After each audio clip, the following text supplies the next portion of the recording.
Good afternoon and welcome to the interview with Mr. Bushan Kumar, the lead behavior architect at Fractal. Today we have the opportunity to delve into the very complex concept of behavioral finance. And me personally being an economics undergrad, I really want to know how behavior really influences how we make decisions about our investments.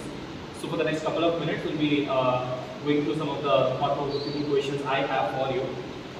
First of all, how do you describe the intersection between psychology and finance? And how does behavioral finance fit into, like, where does it fall in that intersection of sets? So a lot of people think finance is all about numbers, but the way I look at finance and the way the larger ecosystem of finance is, it's actually a series of decisions, right? If you take a stock market, there's buying, there's selling, you're making that decision. Even holding the stock is a decision, right? Not selling it at a point in time. So finance is a series of decisions, and psychology is study of decisions.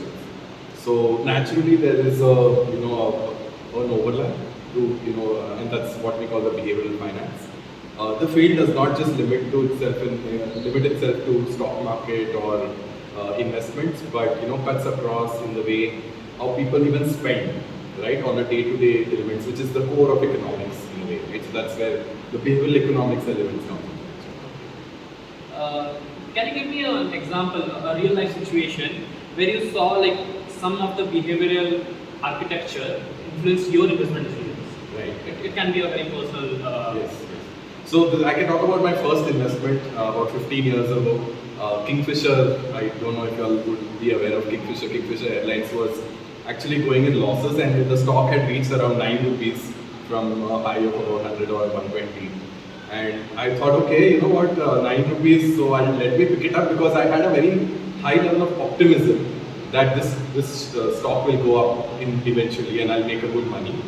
In a couple of weeks, the company shut down, so I lost my money. But what it showed me was this optimism based on perception, not reality. I rarely read any data. I just went by the fact that if something goes down at some point, it will come up. So I just went by that heuristic and moved ahead. And that was a bad decision. And it was more of the reputation which Malia had made. Exactly. And yeah, I sort of leveraged that, okay, the person's well connected.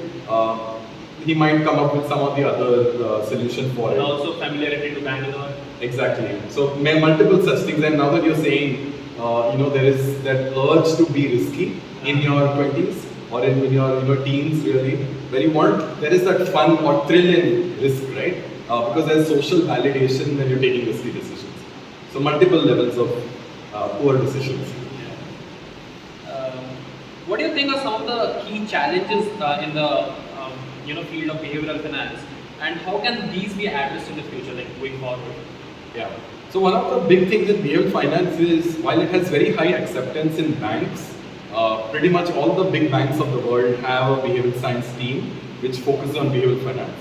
The acceptance in the masses, and the parameters, the investor trainings, etc., they typically ignore those elements of behavioral finance, because they focus on data. They feel that if I'm able to inform you about certain things, it's enough. But we know that risk perception is not just an awareness game, but really how do you influence the decision? Because awareness acts at the conscious level. What we need to do is at the action, which is at the non-conscious level. So the focus should be on the non-conscious. Okay, so yes. We have to work towards. Yes, so most people do not focus on that. They focus on just creating awareness. They feel their job is done with that. Banks know that, so they use it, of course, sometimes to sell more.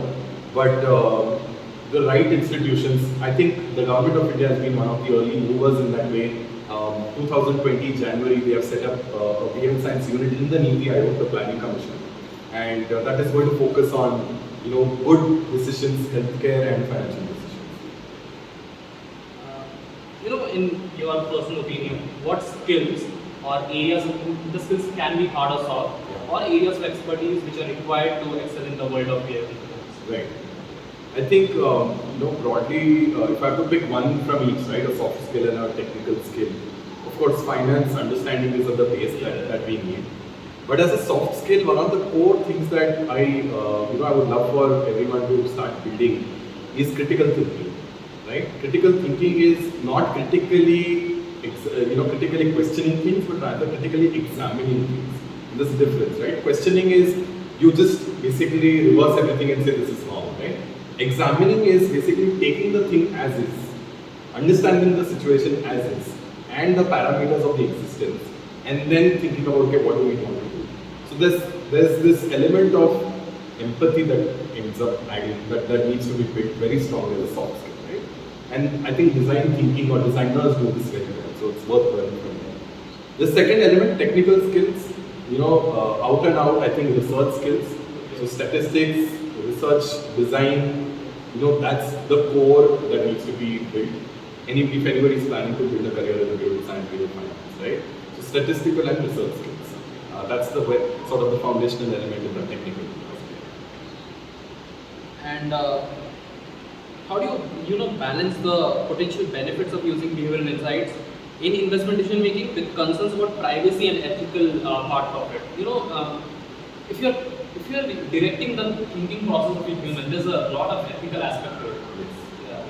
So even before we speak about ethical practice, let me talk about how rampant and subconsciously we all do it, right? Imagine you're going home and you're trying to persuade your parents to do something, right? Or your parents are trying to persuade you to do something. Think about your friends, you're wanting to go to a movie, etc. All of us are using behavioral science knowingly or not. So it's already there. The ethics part comes in where you only look at selfish interests, right? If you start looking at, hey, if I want to influence this person, what is their interest? And if you keep that as the center and build the behavioral science element about it, that's great, right? So think about, banks using behavioral science.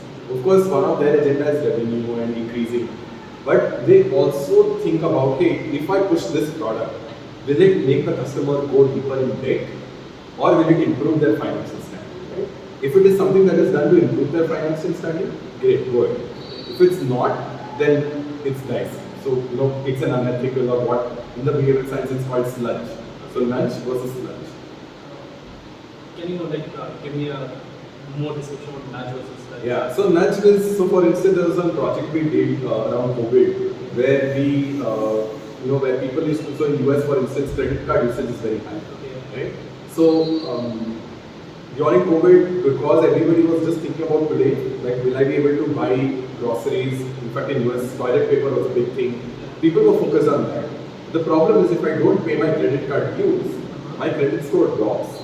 I may not be able to access certain areas, like rental properties are linked to your credit score. You're not able to access certain social benefits if your credit score drops.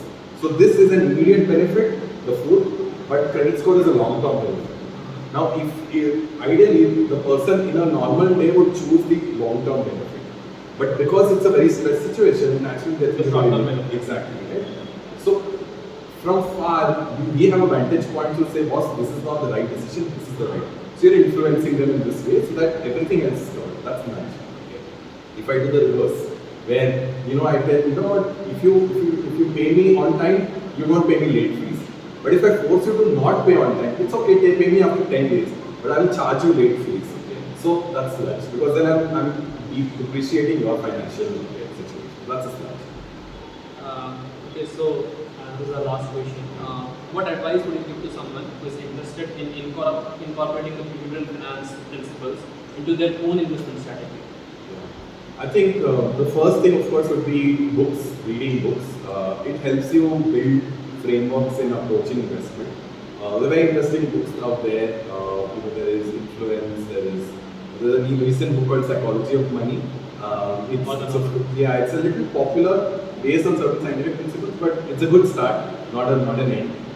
So there are tons of books out there which focuses on on the way psychology of investment, and there's a good way to reflect back on your style. The second thing is also to understand every time you're making a decision, what is the emotion you're experiencing. So have that sort of a record that hey, I'm about to sell something, but reflect what is the emotion I'm experiencing. Is it excitement? Is it actually done very That comes from the meta-awareness. Exactly, right?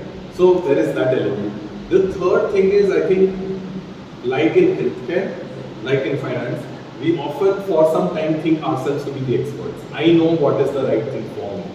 Don't do that. And as soon as you think of yourself as an expert, you take automatic, undeliberated decisions. Finance should be a deliberated decision. Take your time, go slow, Use a real expert who has done this study for some time. Bring them in. It's okay to pay that extra fee, but bring them to make those deliberate choices. Often what happens when we invest at the start, we are looking at long term, right? But when a situation like COVID, for instance, arises, you will immediately start selling, right? Or now there's a bank collapse, you see people selling. So your decisions initially are long term, but these situations can make you go short term. So have checks and balances. Do not allow you to take these deliberate and undeliberate decisions. It should be deliberated. Exactly. A proper thought process should go. Exactly. So there should be structure where decision is not yours, but a system is taken.